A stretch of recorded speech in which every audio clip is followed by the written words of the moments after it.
The morning train wheezed to a stop at Wicker's Bluff Station. Black smoke curling against the January sky like ink spilled on parchment. Snow had fallen thick the night before, muffling the usual sounds of the frontier town. No hammering from the smithy, no shouting from the saloon. Just the groan of metal cooling and the conductor's voice cutting through the cold, end-of-the-line folks. Caroline Delaney shifted the weight of her son against her hip and gathered her worn carpetbag with her free hand. The baby stirred but didn't wake, his small face peaceful beneath the wool blanket she'd wrapped twice around him. 9 months old, and already he had his father's dark hair, though she prayed daily he'd grow to be nothing like the man.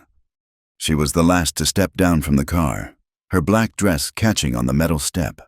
The fabric had been mended so many times the original weave was hard to find, but it served its purpose, marking her as a widow, keeping questions at bay. Most questions. Anyway, the platform stretched empty before her. Wooden boards slick with ice. No one waited. No one expected her. That was by design. Caroline had practiced this moment during the 3-day journey from Fort Worth. She would walk straight through town to the boarding house, take a room for 2 nights, complete her business, and leave before anyone thought to ask her name.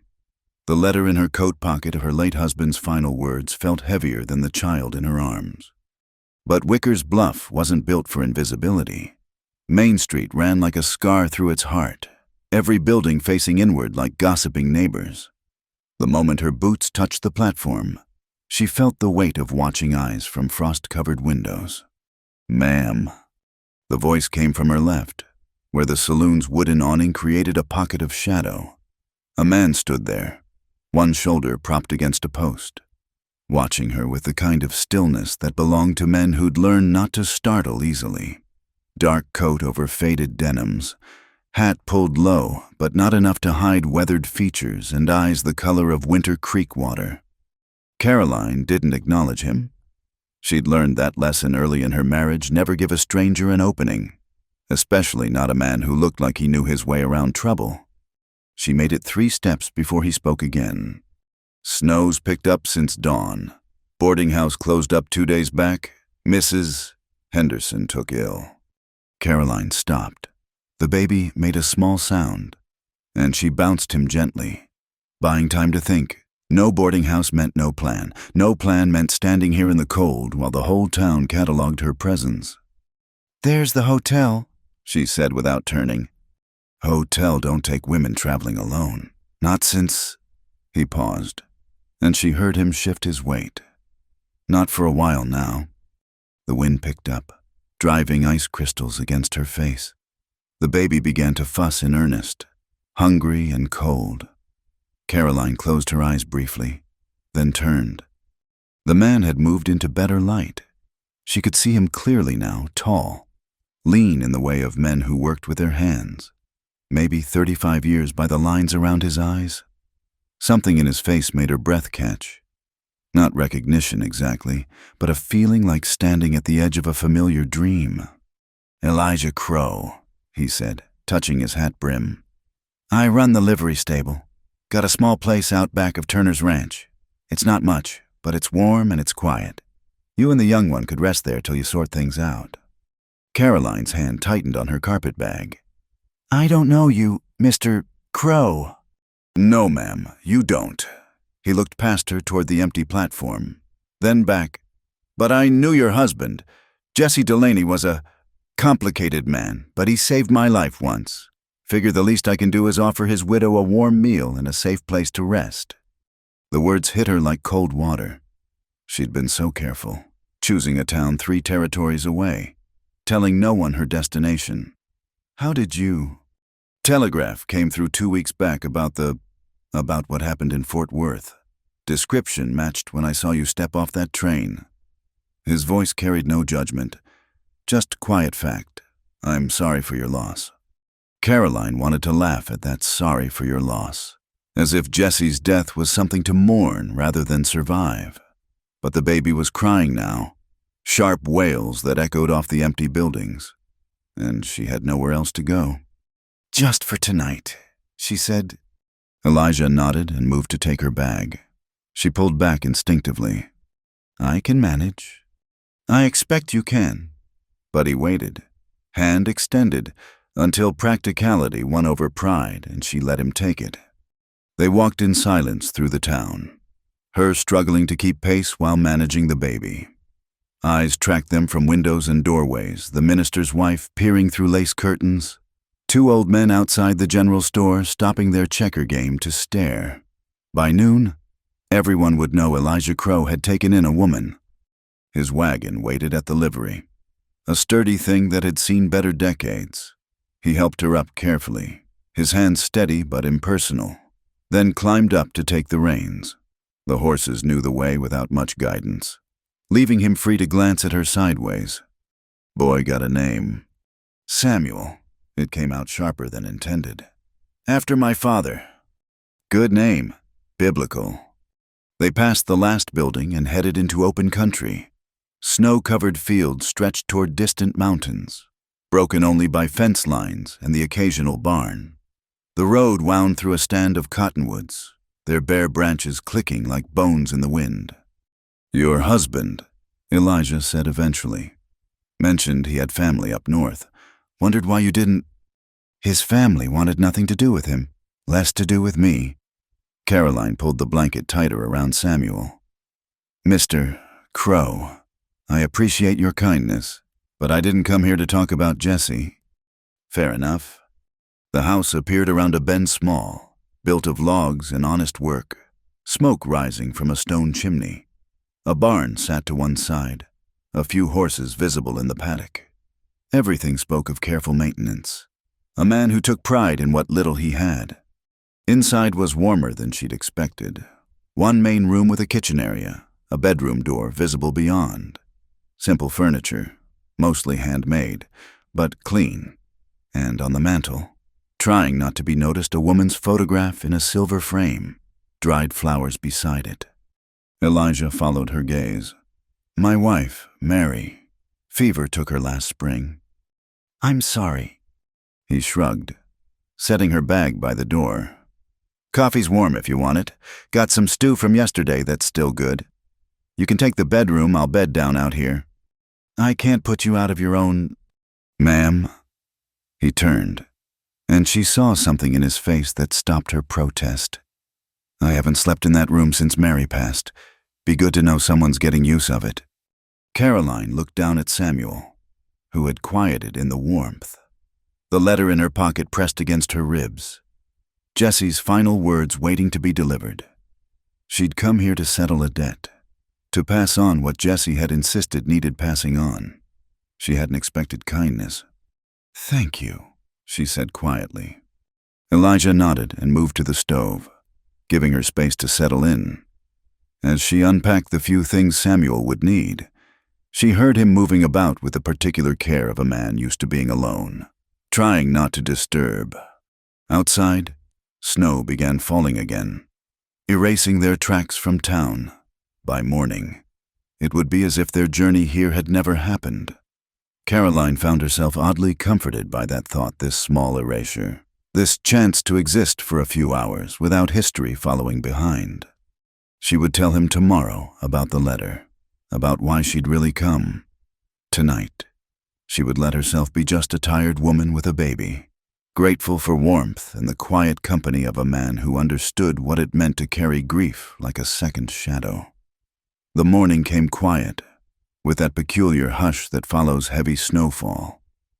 Caroline woke to find Samuel still sleeping, his small fist curled against her chest. Through the bedroom window, she could see Elijah moving between the house and barn, his breath forming clouds in the cold air. She'd meant to leave today. The letter in her coat pocket reminded her why she'd come to deliver Jesse's final words and move on. But watching Elijah work, the careful way he broke ice from the water trough, she found herself hesitating. By the time she emerged from the bedroom, coffee was brewing and something that smelled like biscuits came from the oven. Elijah looked up from the stove, flour dusting his hands. Morning. Hope the little one didn't keep you up. He slept through. Caroline settled Samuel in the wooden cradle near the fireplace, Mary's cradle. She realized seeing the careful carving along its edges. "Mr. Crow, about why I'm here." "Breakfast first," he set a plate before her. "Whatever brought you this far in winter, it'll keep another hour." The biscuits were better than anything she'd had in months. Caroline ate slowly, watching him move about the kitchen with practiced ease. There was something calming about his presence, the way he didn't fill silence with unnecessary words. "Your husband," she began when the plates were empty. "He left something, a debt to be paid. He told me if anything happened, I should find Elijah Crow in Wicker's Bluff." Elijah's hand stilled on the dish he was washing. "Jesse didn't owe me anything. He seemed to think different." Caroline retrieved the letter, worn soft from handling. "Said you'd understand." He dried his hands deliberately before taking it. She watched his face as he read, saw the moment understanding dawned. His jaw tightened. "This isn't—" He stopped, folded the letter carefully. "Ma'am, what Jesse's talking about here, it's not a debt. What happened between us was settled long ago." "He said you saved his life." "And he saved mine. That makes us even." But Caroline had lived with Jesse long enough to read what men didn't say. "That's not all of it." Elijah walked to the window, letter still in hand. Outside, snow began falling again, fat flakes that would soon cover the morning's tracks. "Your husband ever tell you about Anderson Creek?" "No." "Stage got robbed. 3 men involved. Jesse was one, though he was just holding horses, green as spring grass. When things went bad, when guns came out," he paused. "I was riding guard. Should have died that day. Jesse turned on his partners, gave me a chance. Judge gave him 2 years instead of the rope." Caroline felt something cold settle in her stomach. "And the other men?" "Buried them proper." His voice carried no emotion. "Jesse served his time. Went straight after. Least I thought he did." The baby stirred, making small sounds. Caroline lifted him, grateful for the distraction. He tried, for a while. "Fort Worth." It wasn't a question. "Different men, same ending." She kept her voice steady. "Except this time he was the one they buried." Elijah turned from the window. "I'm sorry, for you and the boy." "Don't be. Jesse made his choices." She shifted Samuel to her other arm. "But he was particular about this debt. Said you'd know what to do with what's in that letter." He unfolded it again, reading more carefully. Caroline watched his expression change, surprise flickering across his features. "This is a deed," he said slowly, "to property in Colorado territory. Jesse won it in a card game, years back. Never did anything with it, but he kept the papers, said it was his insurance." She met his eyes. "Said if anything happened, you'd know how to see his family, right?" "Ma'am Caroline, this is worth something. Could be worth a lot if the railroad goes through like they're planning. I can't take this." "You're not taking. You're holding." She stood, Samuel heavy in her arms. "For Samuel, when he's grown, Jesse might not have been much of a father, but he wanted his son to have choices he didn't." Elijah looked at the deed, then at her. "You could sell this, start over somewhere fresh. With blood money from Jesse's gambling." She shook her head. "I want no part of it. But if you hold it, invest it proper, maybe Samuel can make something clean of it someday." He was quiet for a long moment. Then, "Stay." The word hung between them like a challenge. "I'm sorry." "Stay here. Not like that." Color touched his cheeks. "The Turner Ranch needs a cook since Mrs. Turner took sick, pays fair, includes lodging. You could take the cabin out back, it's small but sound. Stay until you figure out where you're going." Caroline looked around the simple room, at the care evident in every corner. "People are already talking. Mr. Crow, my being here." "Let them talk." Something fierce flickered in his eyes. "Folks in town got nothing better to do than flap their gums." But Turner, he's a good man. Judges people by their work, not their past. And you, what do you get from this arrangement? He considered that, then gave a small smile. Peace of mind. Knowing Jesse's boy is warm and fed, maybe that's payment enough for old debts. Samuel chose that moment to grab at her hair, yanking hard enough to make her wince. Elijah stepped forward instinctively, then caught himself. May I? She nodded, and he took the baby with surprising confidence. Samuel studied this new face with serious dark eyes, then reached for Elijah's shirt buttons. He's not usually good with strangers, Caroline said. We're not strangers, are we, Samuel? Elijah shifted the baby to his shoulder with practiced ease. I knew your daddy, back when he wasn't much older than you are now. Well, maybe a bit older. Watching them, Caroline felt something ease in her chest. For months, she'd carried the weight of Jesse's legacy alone, the shame, the fear, the constant looking over her shoulder. Here was someone who knew Jesse's worst and didn't flinch from it. 3 days, she said. I'll try it for 3 days. Fair enough. He handed Samuel back, fingers brushing hers in the transfer. I'll ride out to Turner's this afternoon. See about that position.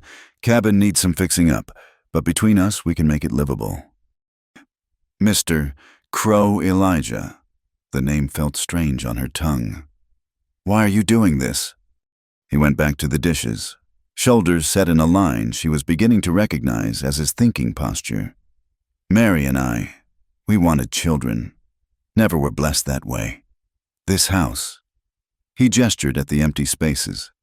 It remembers what it's missing. Be good to have life here again, even just next door. Caroline thought about arguing, about pride and independence and the danger of accepting too much kindness. But Samuel was warm in her arms, and outside the snow was creating a clean slate of the world, and sometimes survival meant knowing when to stop running. All right, she said quietly. We'll stay. Elijah nodded, not quite hiding his relief. As he returned to the dishes, Caroline noticed him humming barely audible, some half-remembered hymn. It was the sound of a man remembering what it felt like not to be alone. She settled back in the chair, Samuel drowsing against her shoulder. 3 days, she'd said, but watching the snow fall and listening to Elijah's quiet humming. She wondered if maybe, just maybe, she'd found something she hadn't known she was looking for. A place to stop running, a chance to stop looking back. The Turner cabin proved better than Caroline expected. One room with a good fireplace, solid roof, and windows that actually closed tight. Elijah spent the first afternoon fixing the door hinges and patching a hole where winter wind had found its way in. She watched him work, noting the careful way he explained each repair, as if she might need to know someday. Mary taught me that, he said, fitting a new board into place. Said a person should understand their own house, case something needs doing and no one's around to help. Caroline ran her hand along the freshly planed wood. She sounds like a practical woman. That she was. He tested the board's fit, satisfied. Would have liked you, I think. She had strong opinions about folks judging too quick. By evening, the cabin was warm and tight. Caroline had unpacked their few belongings while Elijah hauled in firewood. Enough to last a week. Samuel crawled on a blanket near the hearth, investigating a wooden spoon with serious concentration. I'll be just through those trees, Elijah said, gesturing toward his house. You need anything, day or night. You call out, I'll hear you. We'll be fine. But she softened it with, thank you for all of this. He touched his hat brim and left, footsteps crunching in the snow. Caroline watched from the window until he disappeared into his own house, lamplight blooming in his kitchen window. That night, she discovered what he'd meant about the house remembering. Little things everywhere spoke of Mary Crow embroidered dish towels folded in a drawer, curtains sewn with tiny, perfect stitches, a recipe box filled with careful handwriting. Caroline found herself handling these objects gently, as if they might break from too much attention. Samuel woke twice in the night, fretful in the unfamiliar space. The second time, as she walked him by the window, she noticed light still burning in Elijah's kitchen. The sight was oddly comforting. Morning brought her first day working for the Turners. Mrs. Turner, pale and thin from her illness, directed from a chair while Caroline learned the rhythms of the ranch kitchen. 15 hands to feed twice a day, plus the family. Elijah speaks well of you, Mrs. Turner said, watching Caroline knead biscuit dough. Says you're a widow from Fort Worth. Yes, ma'am. Hard thing, losing a husband young. I'm sorry for your troubles. Caroline concentrated on the dough. Thank you. Mrs. Turner didn't press, for which Caroline was grateful, but she felt the weight of curiosity in every glance, every carefully worded question about her plans. The ranch hands were easier. They cared only that the food was hot and plentiful, tipping their hats politely when she served. One young cowboy tried to smile too long, but a look from the foreman ended that quick enough. Evenings, Elijah would stop by on his way from the stables. Never came in, just knocked to ask if she needed anything. The third night, she invited him for coffee. If you're sure, he said, stamping snow from his boots at the door. They sat at the small table while Samuel played at their feet. The silence was comfortable, broken only by the fire's crack and the baby's babbling. You're settling in, Elijah observed.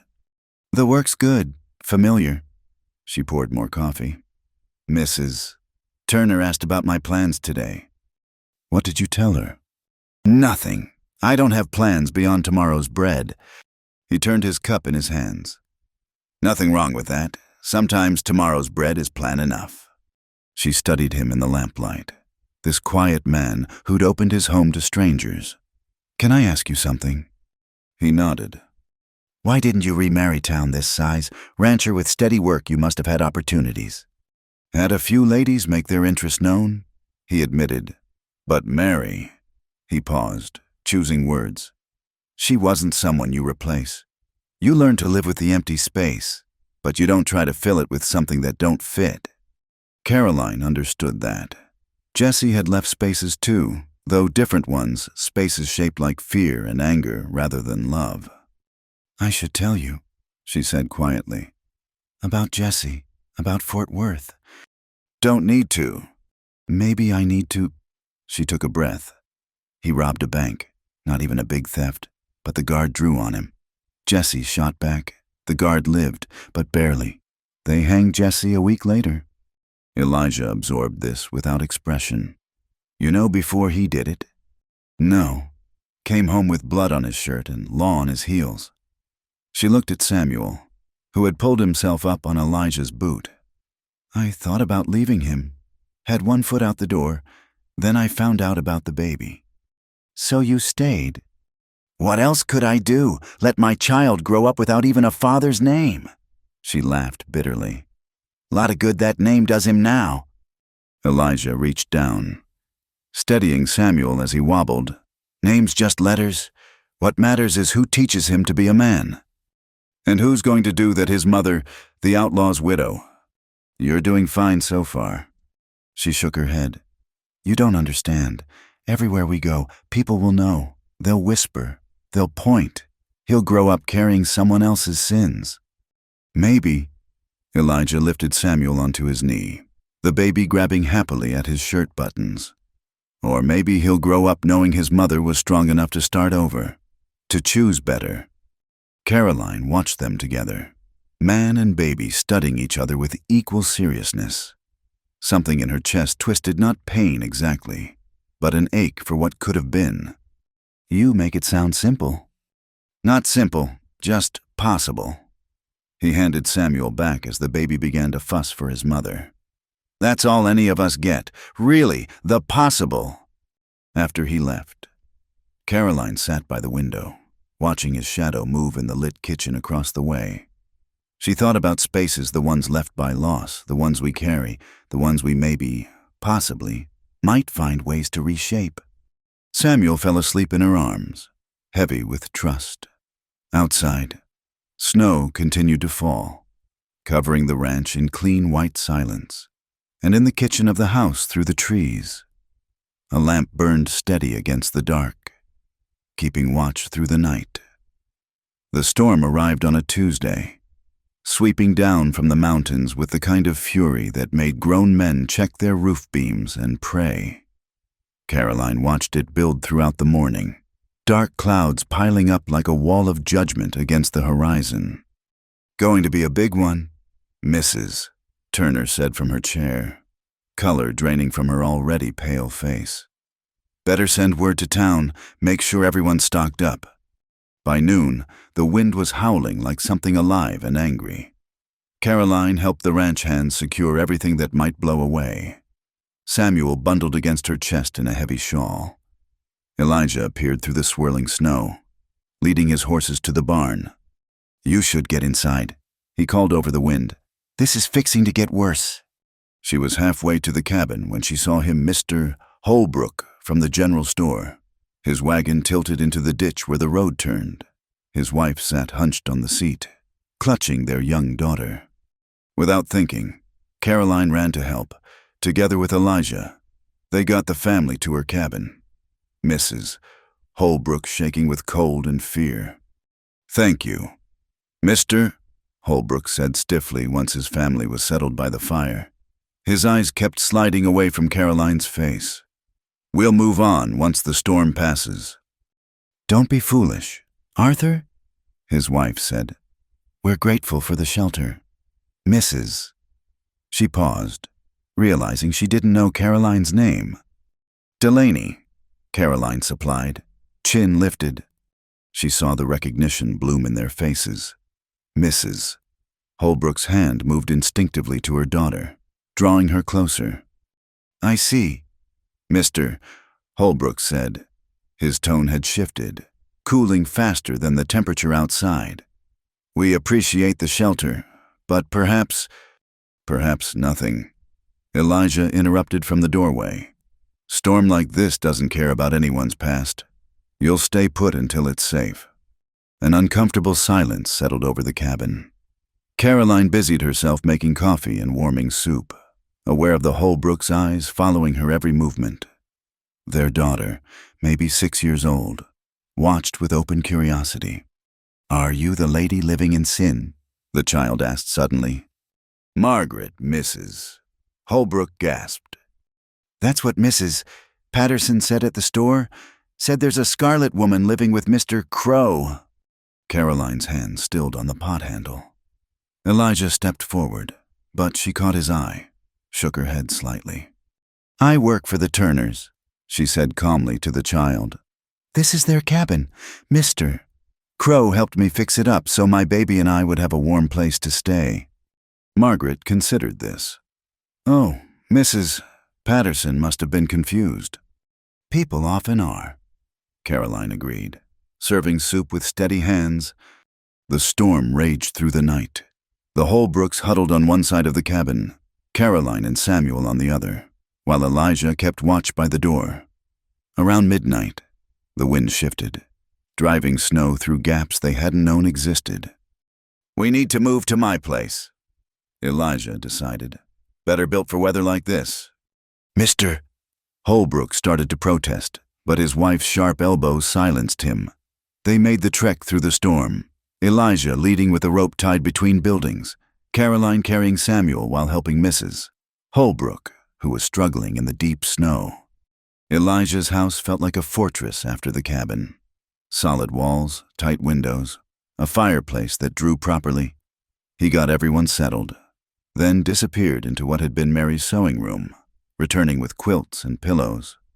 "You can have the bedroom," he told the Holbrooks. "Mrs.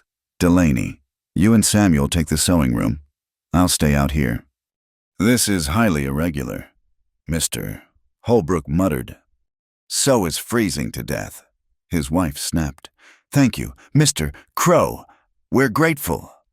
Caroline settled Samuel in the small room, surrounded by Mary's things, fabric squares for a quilt never finished, spools of thread arranged by color.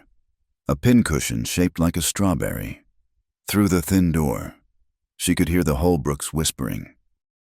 Can't stay here. People will talk. People are already talking, Arthur. At least here we're warm. But the scandal? What scandal? A man helping his neighbors in a storm. Later, unable to sleep, Caroline ventured into the main room. Elijah sat by the fire, coffee cup in hand, staring into the flames. Couldn't sleep either, he asked without turning. She settled into the other chair. The wind sounds like voices. Mary used to say that. Said storms brought out all the words people never spoke aloud. They sat quietly, listening to the wind's accusations.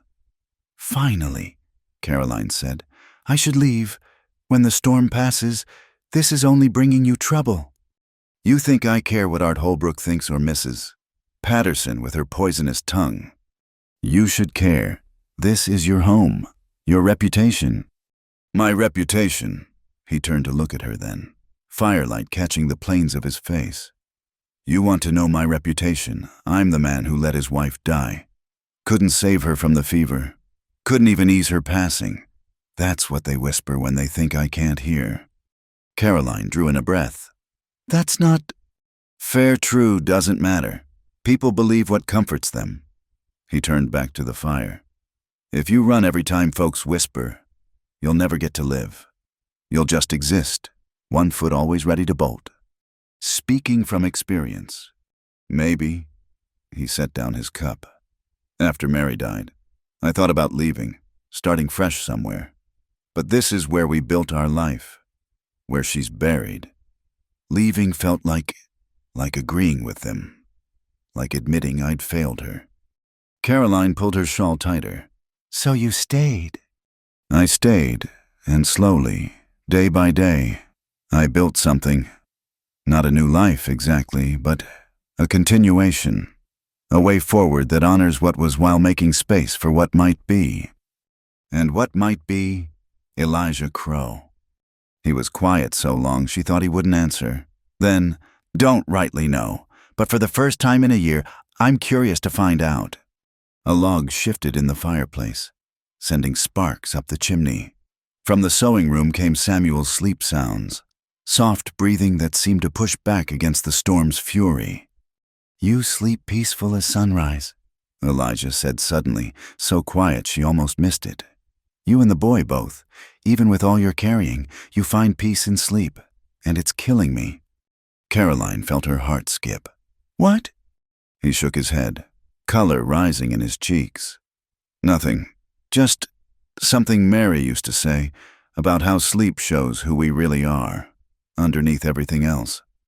Before Caroline could respond, a crash came from outside, something hitting the barn. Elijah was up and moving before she could blink, grabbing his coat and lantern. Stay inside, he ordered, and plunged into the storm. Caroline waited, pacing between window and door. The Holbrooks emerged, awakened by the noise, hovering uncertainly in the bedroom doorway. Long minutes passed before Elijah returned, covered in snow. Barn door broke loose, he reported. Fixed now, but I'll need to check the horses come morning. Mrs. Holbrook surprised everyone by stepping forward. You're soaked through. Arthur, help him with those boots. Mrs. Delaney, is there coffee left? And suddenly they were all moving, working together, hanging wet clothes, stoking the fire, warming drinks. The storm had stripped away pretense, leaving only people trying to survive until morning. As dawn approached, the wind finally began to ease. Caroline found herself back by the fire, Samuel in her arms, the Holbrooks dozing in their chairs. Elijah sat across from her, exhaustion written in every line of his body. Thank you, she said softly, for what you said earlier, about staying. He met her eyes. Sometimes the bravest thing is just refusing to run.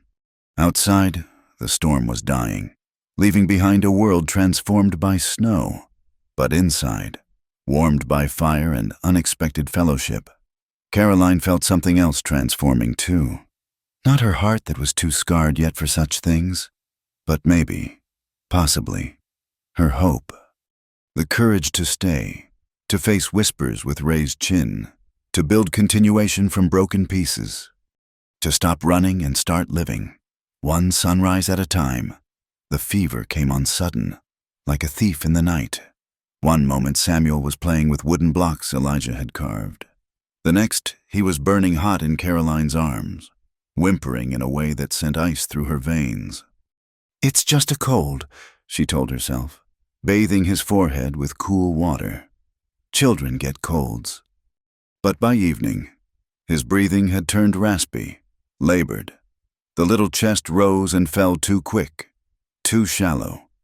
Caroline paced the cabin, Samuel against her shoulder, singing the only lullaby she knew, one her mother had sung, back when the world made sense.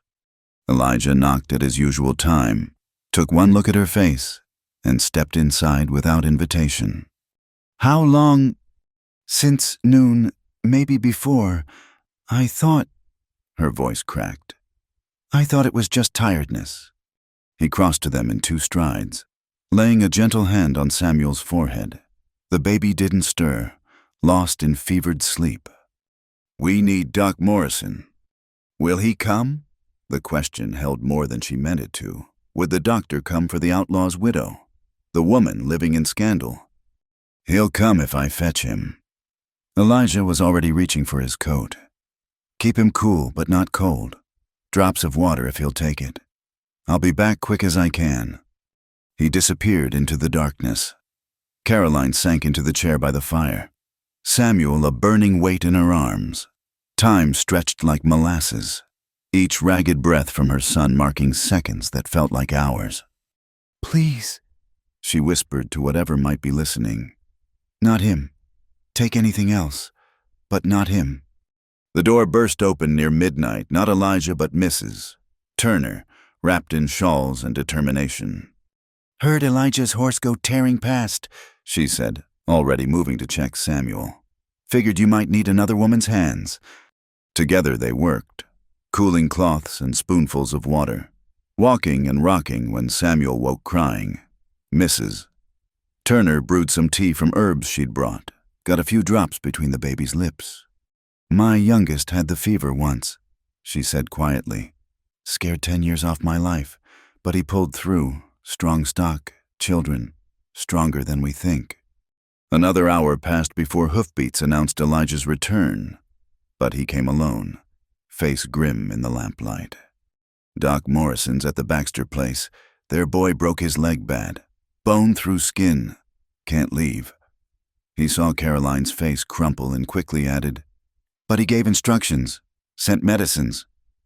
They worked through the night, following the doctor's directions.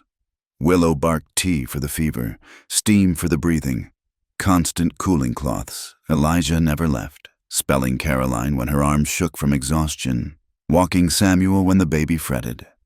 Near dawn, the fever spiked. Samuel's breath came in short gasps, his little body rigid with effort. Caroline felt something wild rise in her throat. "No," she said, clutching him tighter. "No, no, no! Give him to me!" Elijah's voice cut through her panic. "Caroline, trust me!" She didn't want to let go, but something in his face made her arms unlock. He took Samuel with infinite care, cradling him against his chest. "There now," he murmured, one large hand spanning the baby's back. "You're fighting hard. Aren't you just like your mama? But you don't have to fight alone." He began walking, a slow circuit of the room, humming something low and wordless. Samuel's breathing seemed to ease slightly, matching the rhythm of Elijah's steps. "My son," Elijah said quietly, not stopping his movement. "Lived 3 days. Doctor said his lungs weren't formed right. Couldn't pull in enough air. Mary and I, we took turns holding him, walking him, trying to breathe for him." Caroline pressed her hand to her mouth. Couldn't save him, but those 3 days, he knew he was loved, knew he wasn't alone. He looked at Caroline then, eyes bright with old grief. "Your boy's stronger. He's got fight in him.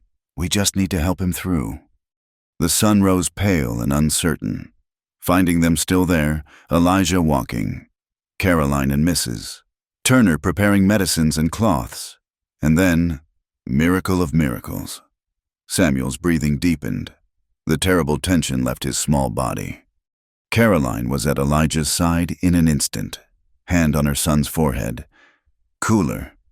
Not well, but better. Thank God, Mrs. Turner breathed. Thank merciful God. Elijah transferred Samuel carefully back to Caroline.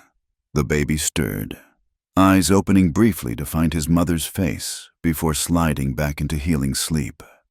You should rest. Mrs. Turner told them both. I'll stay and watch. But Caroline couldn't let go, couldn't stop watching the rise and fall of Samuel's chest. Elijah dropped into the chair across from her, exhaustion written in every line. You walked him all night, Caroline said softly. Would have walked him all year if needed. Why? The question came out raw. Why do you care so much about another man's child? He was quiet long enough that she thought he wouldn't answer. Then, maybe because I couldn't walk my own. Maybe because...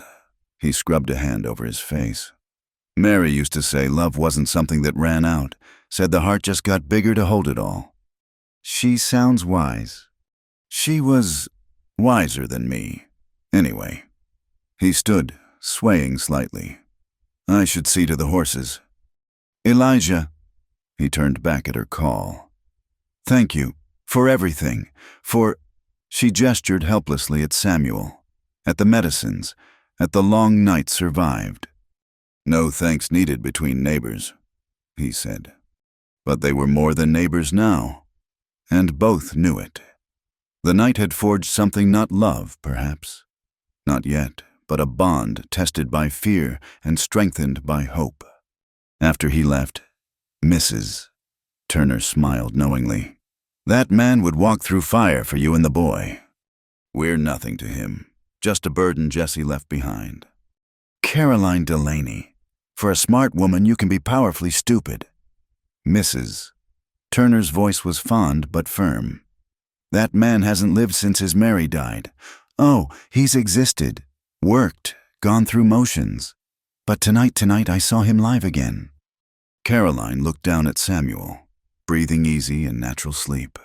She thought about Elijah's hands, so careful with her son, about his voice in the darkness, pulling them both through by sheer will.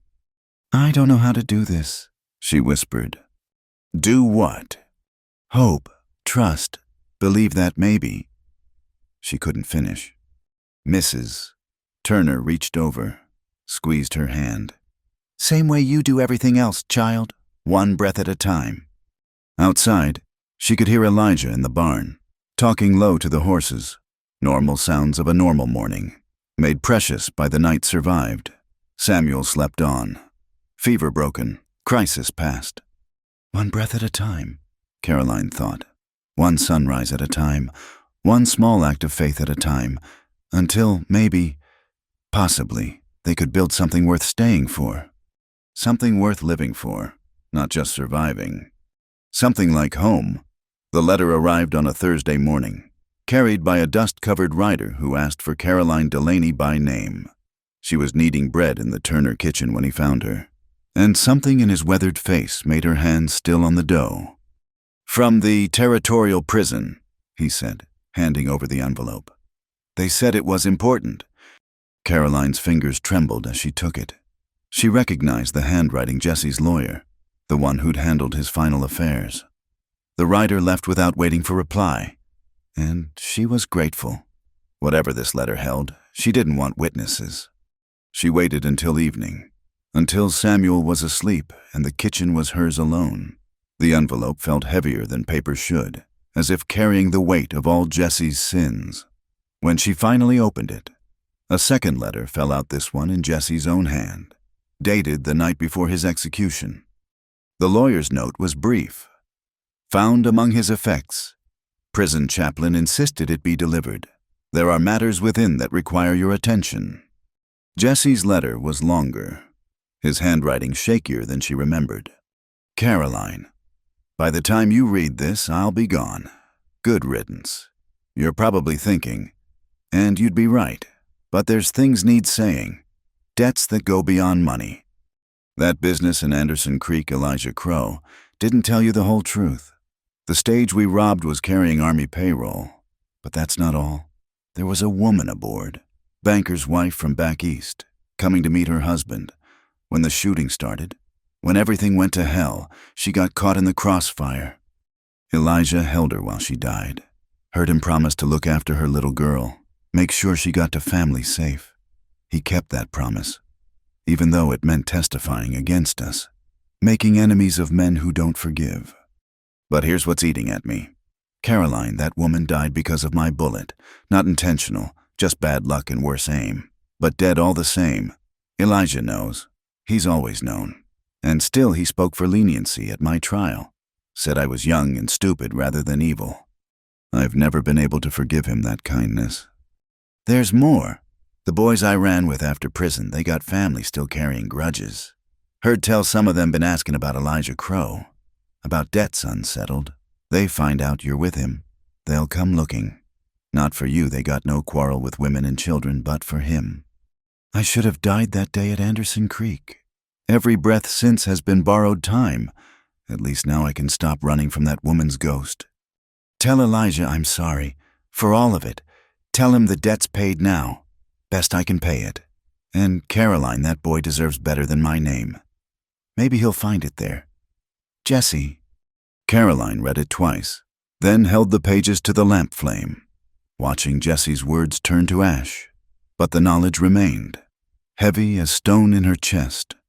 She thought of Elijah's kindness, his quiet strength, and felt sick. He'd been sheltering the family of the man who'd killed someone he'd tried to save. A knock at the door made her jump. Elijah stood outside, concern clear on his face. Saw the lamp burning late. Everything all right? She wanted to lie, to protect them both from Jesse's poison. But looking at him, this good man who'd walked her son through fever, who'd opened his home to strangers, she couldn't. You need to read this, she said, handing him the lawyer's note and explaining about the burned letter. He listened without interrupting, face growing stiller with each word. When she finished, he walked to the window, staring out at the darkness.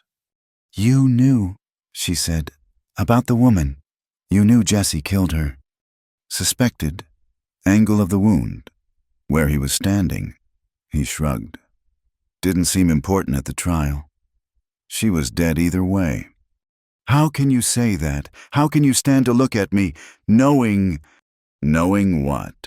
He turned back, and she saw old pain in his eyes. That you married a man who made bad choices, that life's messier than we'd like Caroline. I've known who Jesse was from the start. It doesn't change who you are. But his friends, the ones he wrote about, the Jackson brothers. Yeah, I know about them too. Been expecting them to show up for years. His smile was grim. Why do you think I stay close to town? Keep my routines predictable. Better they find me ready than catch me unaware. Caroline sank into a chair, overwhelmed. I've brought danger to your door. No, Jesse's choices brought danger. You brought... He paused, searching for words. You brought life back to this place. Made me remember why it's worth defending. I should leave. Take Samuel and go before... Where? His voice was gentle but firm. Where would you go that the past won't follow, at least here? You're not facing it alone. She looked up at him, this man who knew the worst truth and stood unbowed. Why aren't you angry? Why don't you hate me for what Jesse did? Elijah pulled out a chair, sat across from her. You ever notice how hate's like a pot of water on the stove? You got to keep feeding the fire, keep stirring it up, or it goes cold. I got tired of tending that fire, let it die out after Mary passed. Didn't seem worth the wood anymore. But that woman... Sarah Canton, that was her name. 26 years old, coming west to start fresh with her husband. He rubbed his face. I think about her sometimes, but hating Jesse won't bring her back. Hating you sure won't help. Caroline felt tears threaten. I don't understand you. Mary used to say the same thing. His smile was sad, but real. Said I was either the wisest man she knew or the biggest fool. Never did decide which. They sat in silence, the lamp burning low between them. Finally, Caroline asked, "What do we do about the Jackson brothers?" "We don't do anything. I'll handle it if they come." "No." The word came out fiercer than intended.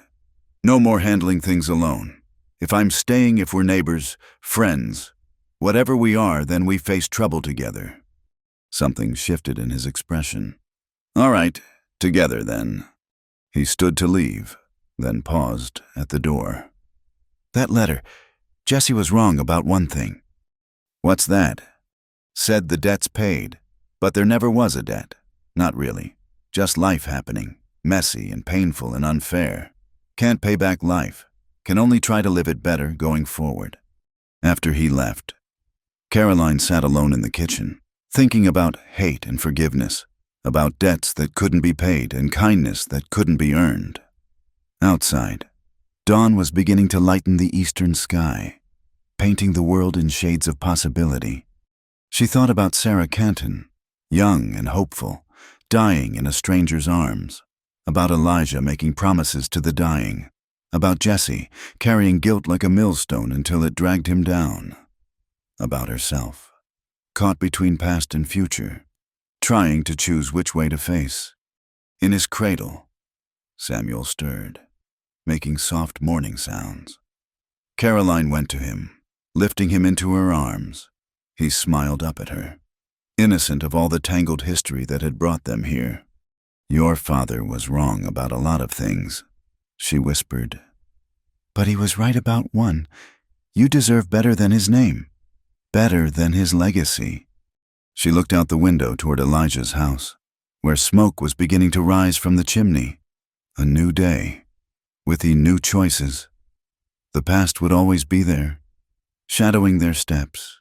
But maybe, with help, they could walk far enough to find sunlight again. Together, the word felt like a promise, fragile but real. Caroline held her son closer and began to plan for a future that included more than just surviving. A future where debts could be forgiven rather than paid, where second chances grew like wildflowers in unexpected places, where even the ghosts of Anderson Creek might finally find peace. Caroline found herself on the floor of the cabin, Jesse's letter scattered around her like dead leaves. The words blurred through her tears, not just what he'd written, but what lay beneath. 3 years of marriage, and she'd never truly known the man whose name she carried.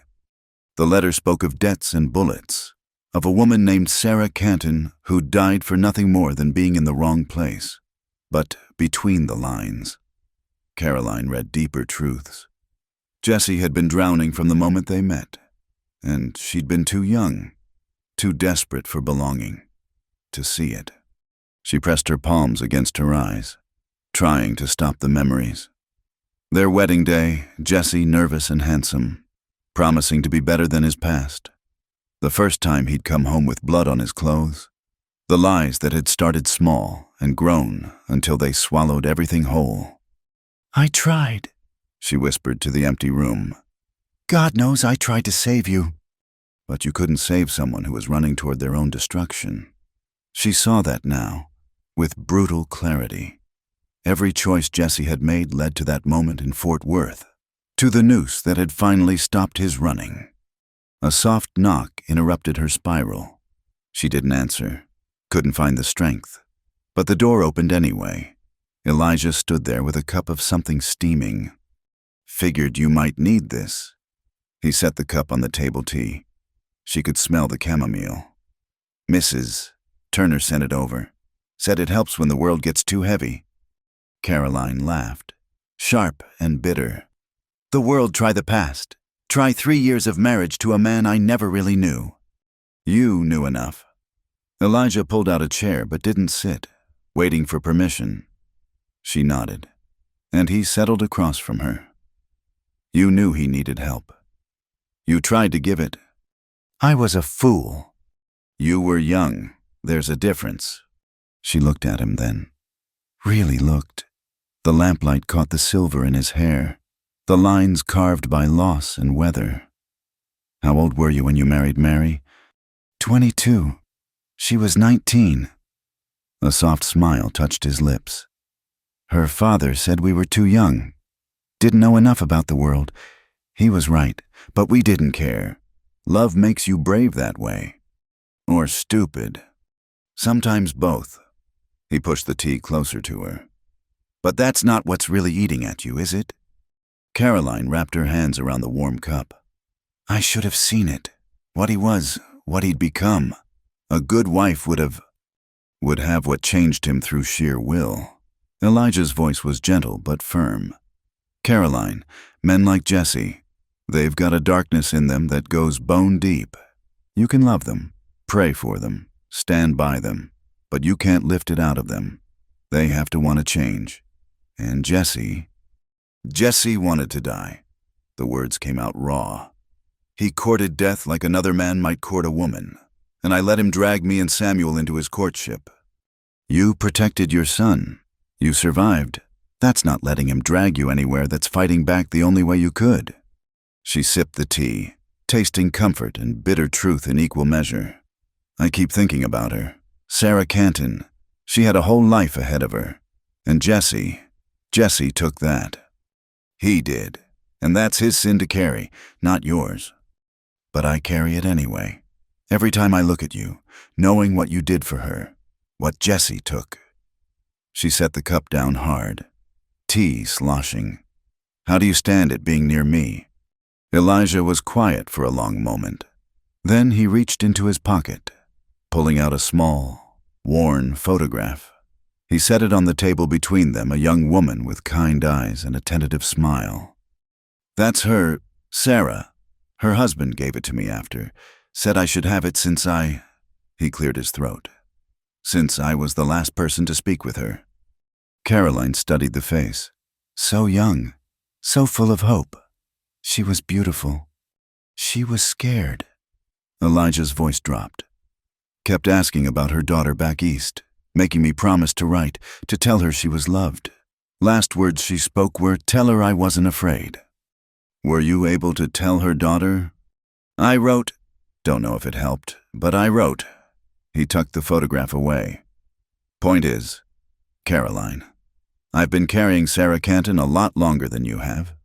And what I've learned is this: the dead don't want our guilt. They want us to live better, do better.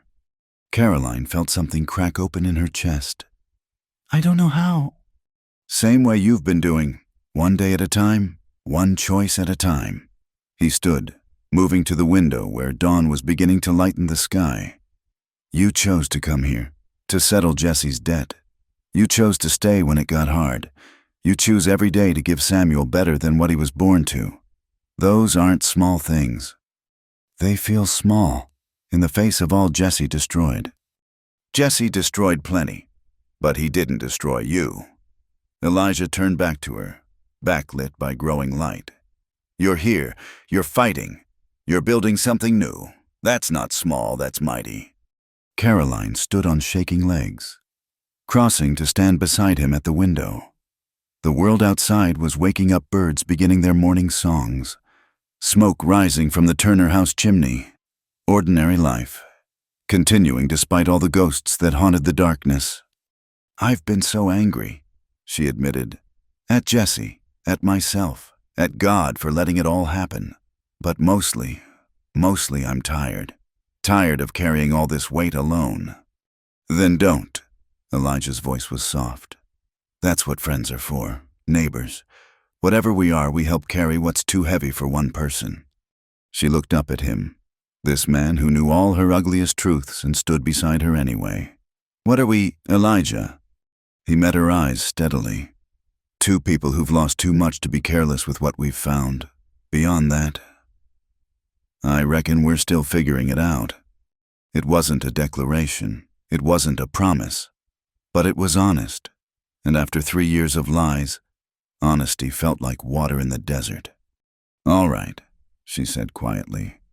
We'll figure it out together. The sun broke fully over the horizon then, painting the world gold. Caroline thought about collapses, how sometimes things had to break completely before they could be rebuilt. Jesse's letter had shattered her last illusions. forced her to see clearly what had always been true. But here, in this simple cabin with tea cooling on the table and a good man beside her, she felt the first stirrings of something new. Not love, she wasn't ready for that, but possibility, hope, the radical idea that maybe the future didn't have to be shaped by the past. "I should check on Samuel," she said. "I'll start breakfast, Mrs. Turner will have my hide if you're late to the kitchen." Normal words, normal morning. But underneath, foundations shifting, walls coming down, space being cleared for whatever came next. Caroline paused at the bedroom door. "Elijah, thank you for the tea, for everything." He smiled, that quiet smile that asked nothing and offered everything. Always. As she lifted Samuel from his cradle, Caroline felt lighter than she had in months. Not free of the past that would take time, maybe forever, but free of its chains. Free to choose a different path. Free to stop running and start building, one sunrise at a time. The blue dress had been Mary's. Caroline found it while organizing the sewing room, wrapped in tissue paper with dried lavender tucked between the folds. Church dress, by the look of it, simple but well made, with small white buttons and careful embroidery at the collar. "You should wear it." "Mrs." Turner said when Caroline showed her. "Been near 3 months since you arrived. Time folks saw you as more than Jesse Delaney's widow." Caroline ran her fingers over the soft fabric. It wouldn't be right. Mary Crow was about your size, and she believed in useful things being used. "Mrs." Turner's voice was firm but kind. "That dress has been waiting for someone who needed it. Seems to me it's found her." Sunday morning came crisp and bright. Caroline stood before the small mirror, the blue dress fitting as if tailored for her. Samuel gurgled from his blanket, waving chubby fists at dust motes dancing in the sunlight. "What do you think?" she asked him. "Do I look like someone who belongs here?" A knock at the door saved Samuel from having to answer. Elijah stood outside, dressed in his church clothes, dark jacket over clean shirt, boots polished to a shine. He stopped mid-greeting, eyes widening slightly. "That's—" He cleared his throat. "You look well." Caroline felt heat rise in her cheeks. "Mrs." Turner insisted. "If it's too much, I can change." "No." The word came quick. Mary would have liked seeing it worn to church again. She was particular about that dress, said the blue reminded her of morning glories. They walked to town together, Samuel in Caroline's arms, a careful distance between them. But the space felt different now, not the gulf of strangers, but the consideration of people learning each other's boundaries. The church sat at the center of Wicker's Bluff, white paint peeling slightly, but steeple standing proud. Caroline heard the whispers start before they even reached the steps. "That's her, the widow from Fort Worth.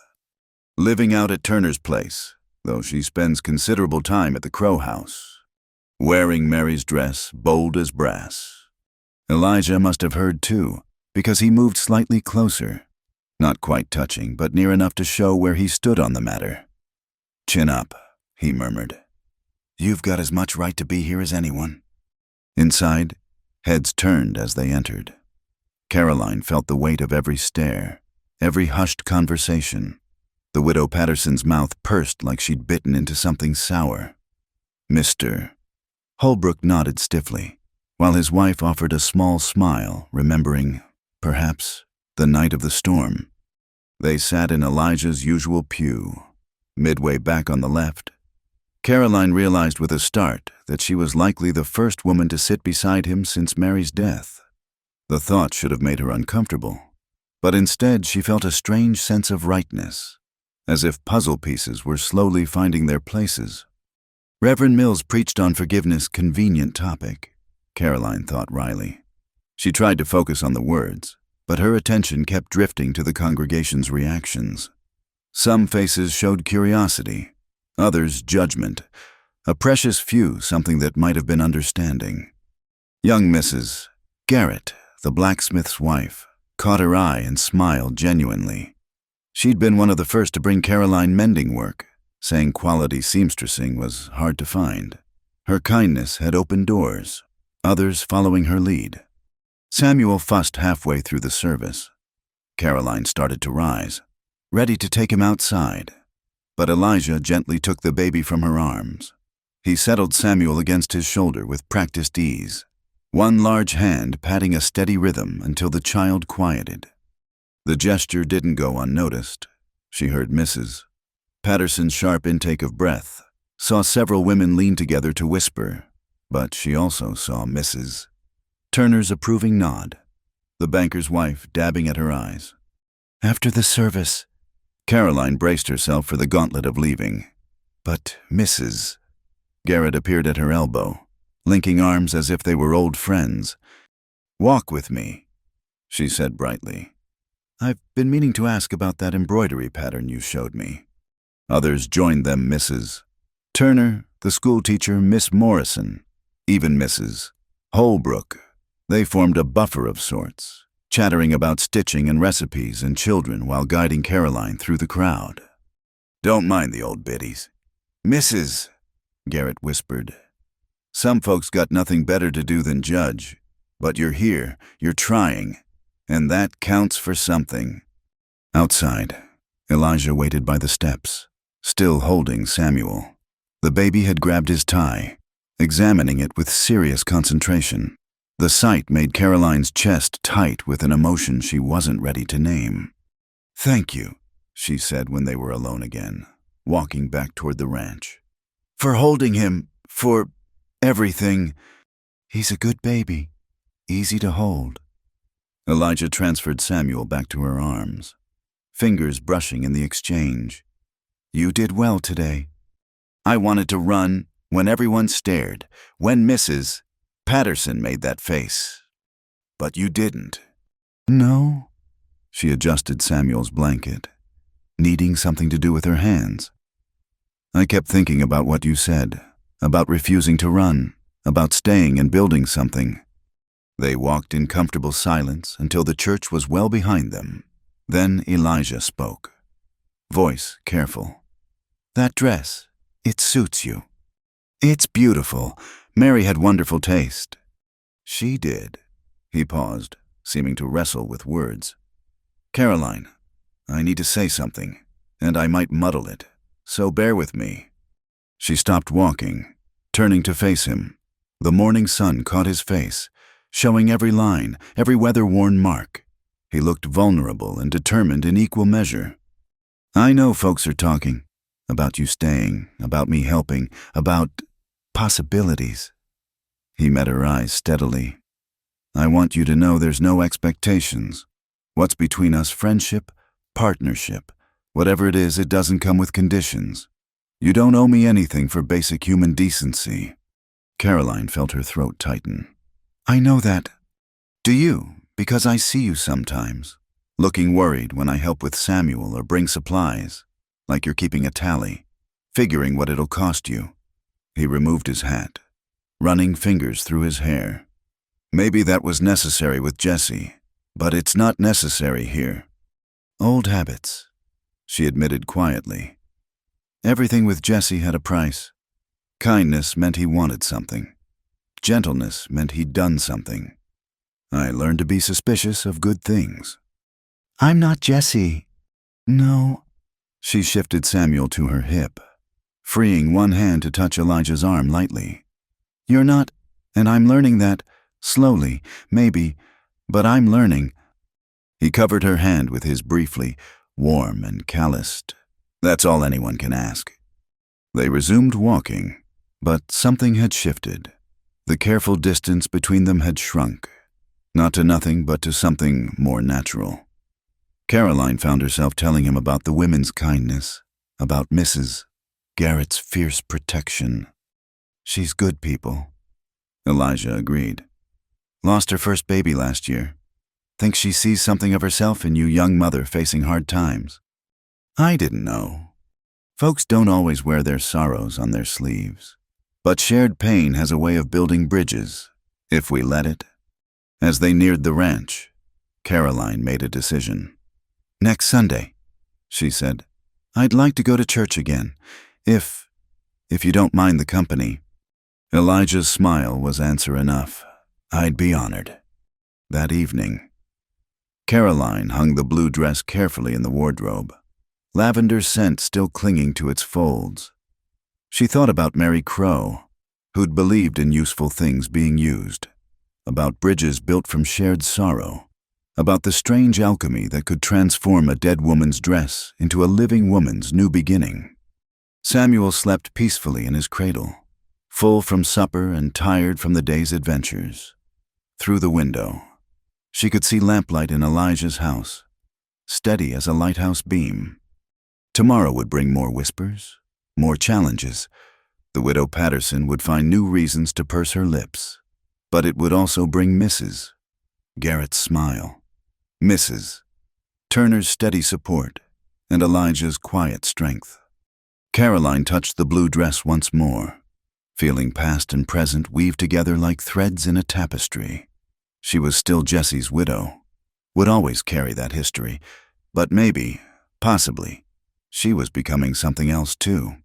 Someone who belonged, someone who stayed, someone who wore a blue dress to church and faced the whispers with raised chin and growing hope.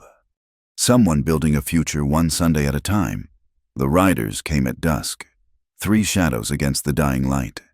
Caroline saw them first from the kitchen window, men who sat their horses like trouble looking for a place to happen.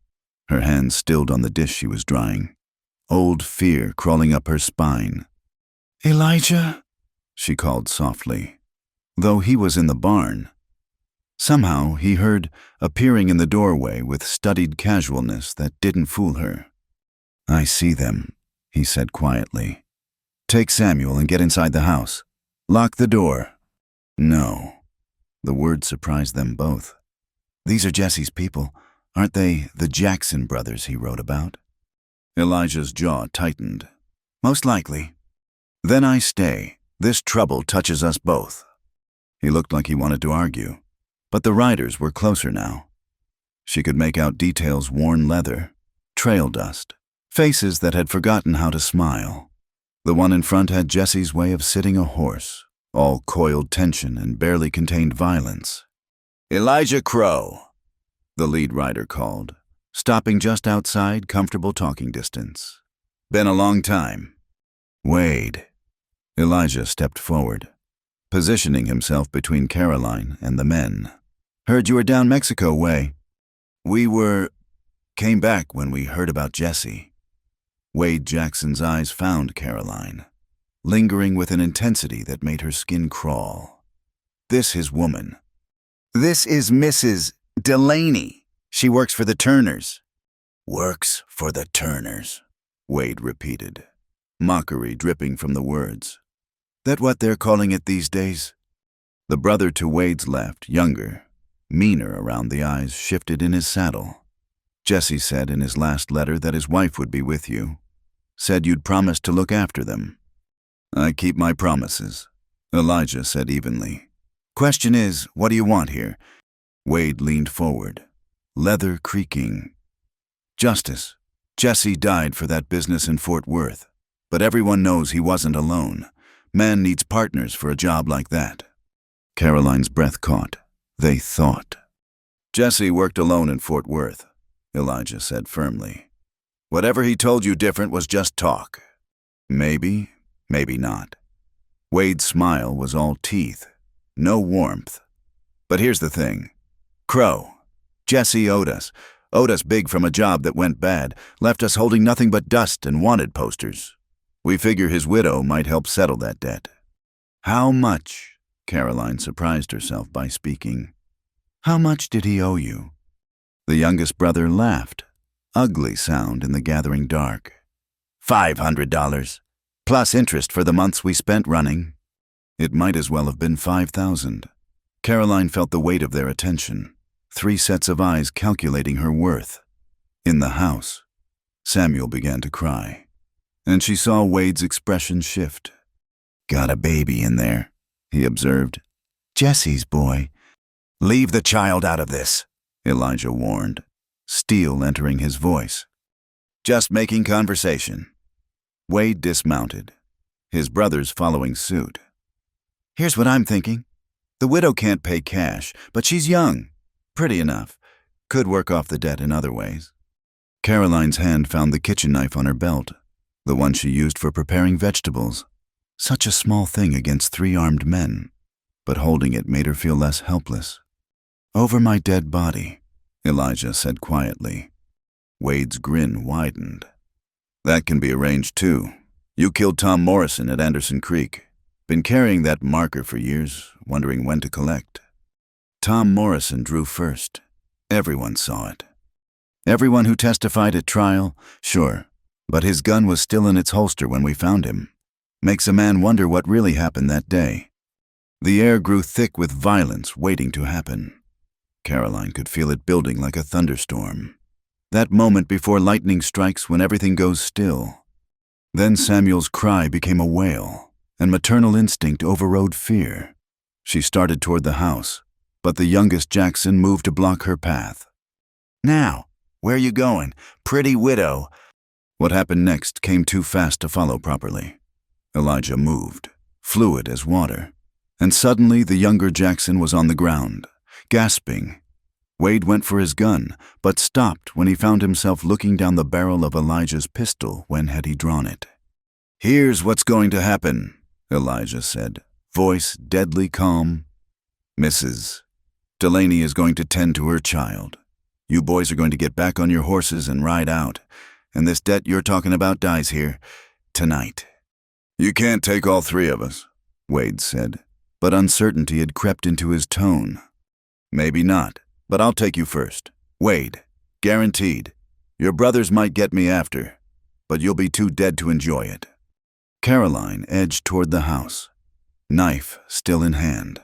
The youngest Jackson was getting to his feet, murder in his eyes, but his brothers held him back with sharp gestures. "This isn't over," Wade said finally. "Jesse's debts don't just disappear because you say so. They do when the man claiming them is lying." Elijah never wavered. Gun hand steady as stone. "I knew Jesse better than you did. Wade, he was many things, but he didn't leave debts unpaid. Whatever job you're talking about, whatever went wrong, that bill was settled before he died." Wade's face darkened. "You calling me a liar?" "I'm saying grief makes people remember things different than they were. You lost a friend. I understand that. But his widow and child aren't responsible for your loss." For a long moment, nobody moved. Caroline reached the door, hand on the latch, ready to grab Samuel and barricade themselves inside. She could see Mrs. Turner peering from the main house. Could imagine her sending one of the hands for help. Then Wade laughed, harsh and bitter. "You always were too noble for your own good. Crow. Fine, we'll go. But this isn't finished. Jesse had something that belonged to us papers. Information worth more than money. His widow knows where they are." "I don't know anything about papers," Caroline said, finding her voice again. "Jesse kept his business to himself." Wade studied her for a long moment, then nodded slowly. "Maybe, maybe not. We'll be around. Widow, when Crow isn't standing guard, we'll talk again." They mounted up, the youngest still glaring daggers. As they turned to go, Wade looked back one last time. "You picked a side today, Crow. Hope she's worth it." They rode off into the darkness, hoofbeats fading until only night sounds remained. Elijah didn't lower his gun until they were well gone, then sagged slightly against the fence post. Caroline rushed to him, Samuel momentarily forgotten. "Are you hurt?" "No, just—" He holstered the pistol with shaking hands. "Been a while since I had to be that man. The one who faces down 3 armed men without blinking. The one who's ready to kill." He looked at her then, eyes haunted. "I wouldn't have let them touch you or Samuel. Need you to know that. Whatever it cost, I wouldn't have let them."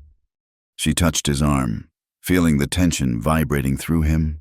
"I know, and they know it too. That's why they left." From the house, Samuel's cries had shifted to hiccuping sobs.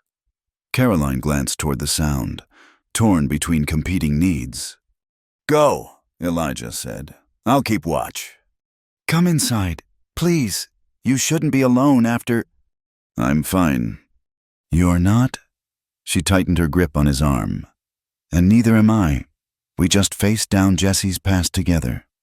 Least we can do is face the aftermath together, too. He looked at her for a long moment, then nodded. They walked to the house side by side, her hand still on his arm, drawing strength from the connection. Inside, Samuel had worked himself into a state. Caroline scooped him up, bouncing and soothing while Elijah barred the door and checked the windows. His movements were automatic, a man who'd lived with danger before. They'll be back, he said quietly once Samuel had calmed. I know. She settled into the rocking chair, exhaustion hitting like a physical weight. What do you think Jesse had these papers Wade mentioned? Could be anything. Maps to a hideout, names of accomplices, plans for jobs never pulled. Elijah sank into the opposite chair. Or could be nothing. Wade always was good at seeing treasure where there was only dust. They sat in silence, listening to the night. Somewhere in the distance, a coyote howled, answered by another. The sound should have been ominous after what had happened. But instead, Caroline found it comforting the world continuing its ancient patterns despite human drama. Thank you, she said finally, for standing between us and them, for being ready to... She couldn't finish. Don't thank me for that. His voice was rough. Man protects what matters to him. That's not noble, it's just nature. Caroline looked at him then. Really looked. This quiet man who'd taken in strangers, who'd walked her son through fever, who'd faced down 3 killers without hesitating, who'd called her and Samuel something that mattered. Elijah, she began, but he stood abruptly. I should go. Check the perimeter. Make sure they're really gone. She recognized the retreat, the need to rebuild walls that had cracked during crisis. All right, but Elijah, what you said about man protecting what matters? He paused at the door. It matters to us too. You matter. He left without responding, but she saw his shoulders ease slightly as he walked into the darkness. Caroline held Samuel closer, thinking about patterns, how crisis revealed truth, how danger clarified feelings usually kept safely vague. The Jackson brothers would be back. Whatever Jesse had hidden, whatever debts remained unpaid. The past wasn't finished with them yet, but tonight had shown her something important. She wasn't facing it alone, and neither was Elijah, whether he admitted it or not. Outside, she could see him moving between buildings, checking sight lines and defensive positions, standing guard, as he'd been doing since the day she arrived. The difference was that now she understood what it cost him, this constant vigilance. And maybe, possibly, she was beginning to understand what it meant. Spring came gently to Wicker's Bluff that year, melting snow revealing green shoots that seemed to appear overnight. Caroline woke early, as had become her habit, to find the world transformed, where winter had painted everything in shades of gray. Now color bloomed yellow crocuses by the fence, purple sage beginning to show on the hills. Samuel sat in his high chair, enthusiastically spreading porridge across his face more than eating it. At nearly 2 years old now, he'd grown sturdy and bright-eyed, with a laugh that could chase away the darkest thoughts. "Mornin', Elijah," he called out the window, spotting Elijah heading to the barn. Caroline's heart did that familiar skip, somewhere over the long winter. Samuel had decided Elijah hung the moon.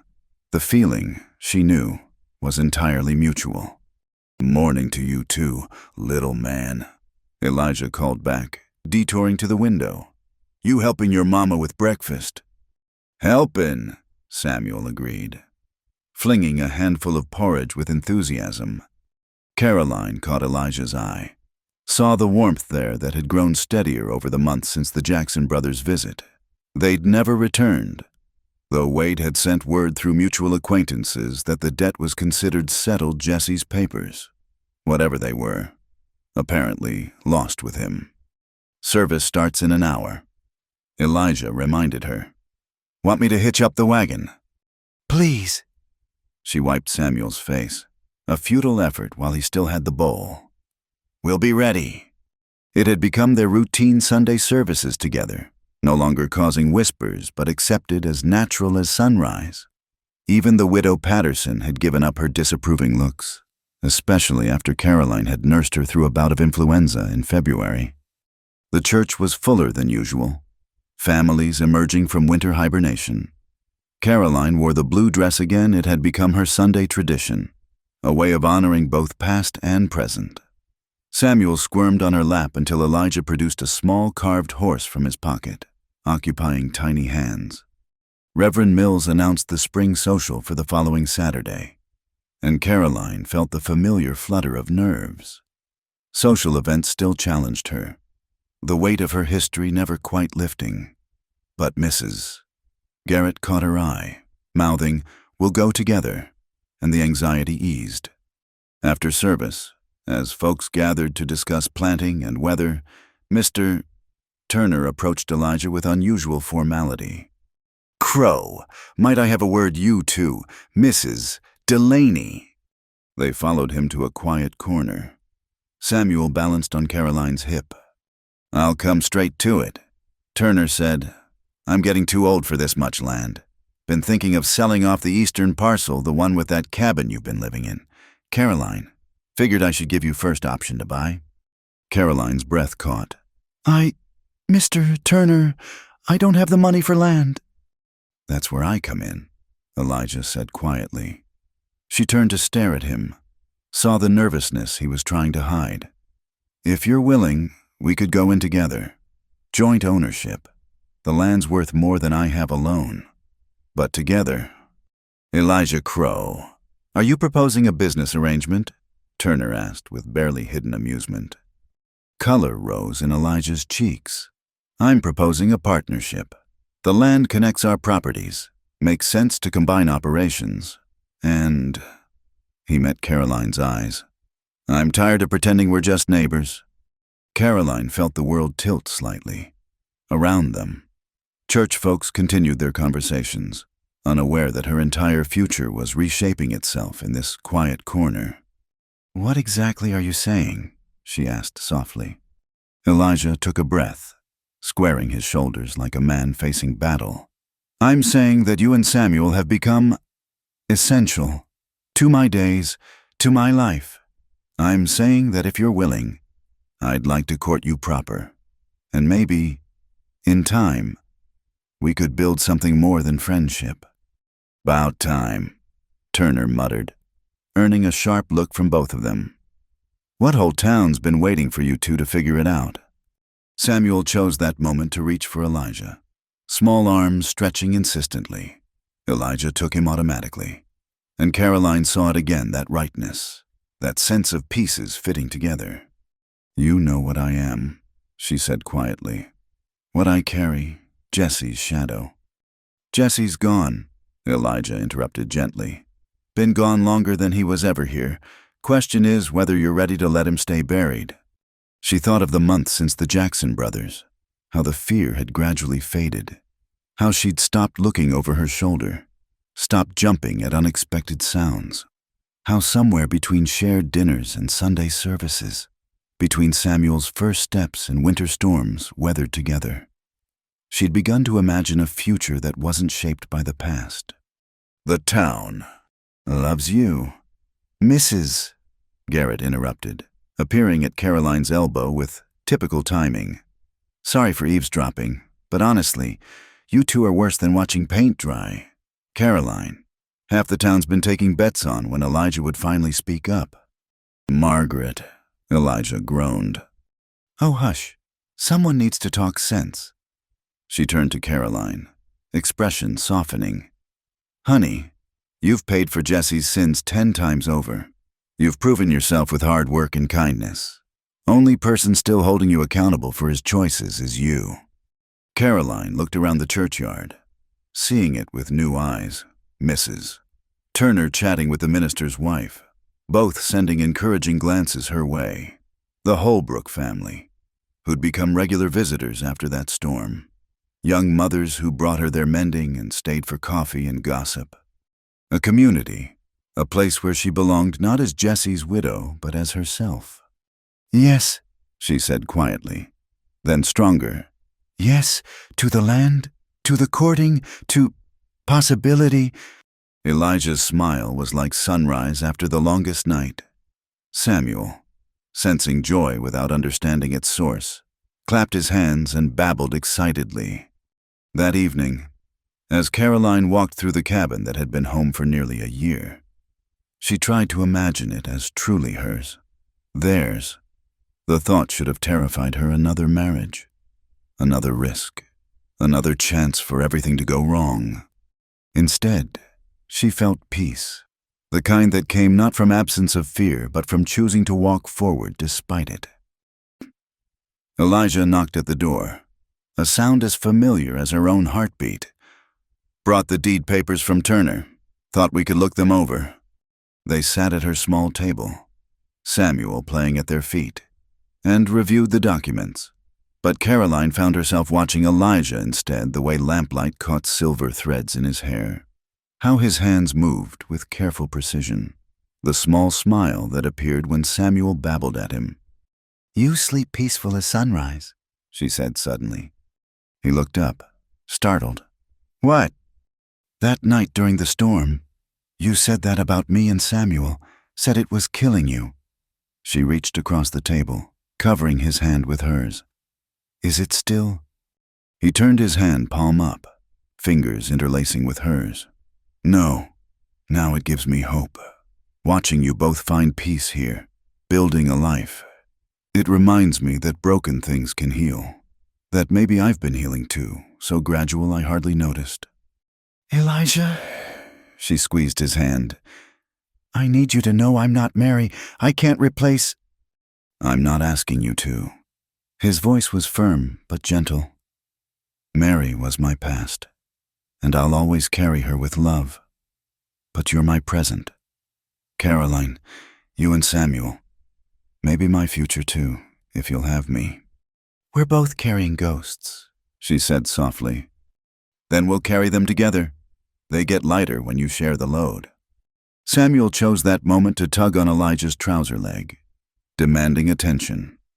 Elijah scooped him up, settling the boy on his knee, and Caroline saw their future stretching ahead, not perfect, not without challenges, but real and solid, and theirs.